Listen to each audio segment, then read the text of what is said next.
He certainly likes the quick stuff. Especially when getting paid. Thanks for joining us, Joe, and well played last week. I'm going to start your Test match week with joy and show you a list that you're now 8th on, the leading men's run scorers in Test match cricket. How does that make you feel, seeing your name above those, around those legends? Yes. I mean, when I walked out at Nagpur, I think it was, with Kev, I never thought I've just been happy to play one game, so to be even spoken about in the same breath as all those amazing players is, you have to pinch yourself a little bit, really. Still almost waiting to wake up, so very humble, but yeah, it's nice. How high can you go? Sachin Tendulkar? Who knows? I'm probably going to go for a lean patch after doing all this stuff we're talking about it, but yeah, just to be honest, it's just about, you never know what's going to happen in the next couple of games and stuff. You just got to keep working hard, keep putting one foot in front of the other and seeing where you get to, really. Yeah, absolutely. There's quite an unusual stat out there that against good length in the last 18 months, you're averaging 250. No other player is anywhere near that.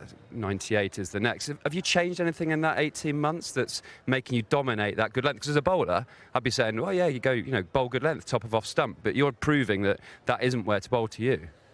I've changed a few things. I don't want to give too much away. I've worked hard to sort of get to that point. But yeah, I think more than anything is, as you say, you've got a really good idea of how people are going to try and get you out, and you're just trying to make it as difficult as possible for them to bowl their best ball and consistently test your defence out. So whether that's using the crease, getting deep in the crease, getting down the wicket, trying to make it difficult for them to bowl the same ball over and over again.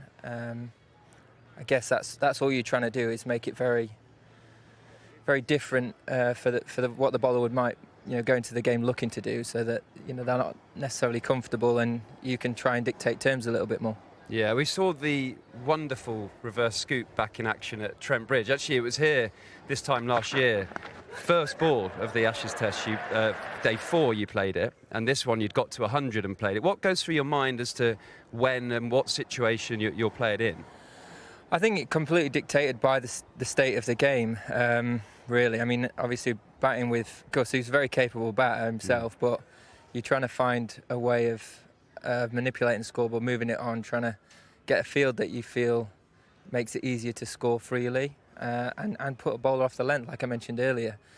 And it's just one way that I can try and do that. Sometimes you might use it in, like that Ashes situation. It was more about trying to set the tone, and you've got a good idea where they're going to bowl it, and it feels like a relatively low risk option, because you practice it and you're confident playing it. But as we've seen as well, it can backfire. So you've got to be, at the same time, you could play a forward defence and nick off, yeah. It's exactly the same thing. But at least you're trying to move the game in the right direction. You're trying to take it where you want to, and like I say, it can really shift the momentum of things if it's done correctly. Yeah, absolutely. And moving on to this week, 2-0 up in the series, confidence high after 2 strong performances. An unchanged team, there's certainly no backing off from the group. What's the mindset coming into this week? Same as it was at the start of the series, really. It's quite a different look to our bowling attack that it has been for such a long time. So I think it's good that there's that continuity there, and those guys are getting the opportunity to back up performances, get used to working in partnerships together, and continue to develop and find themselves in situations they might not have found themselves in. Yeah, I think you've got to give a lot of credit to West Indies. I thought they played a really good Test match last game. We went toe-to-toe with them till pretty much that last session, and we know that we're in for a real contest. They've got a really good bowling attack in particular, and we're going to have to continue to keep playing really well if we're going to go on and win this Test match as well. Yeah, thanks for joining us, Rooty. Good luck. Cheers, thank you.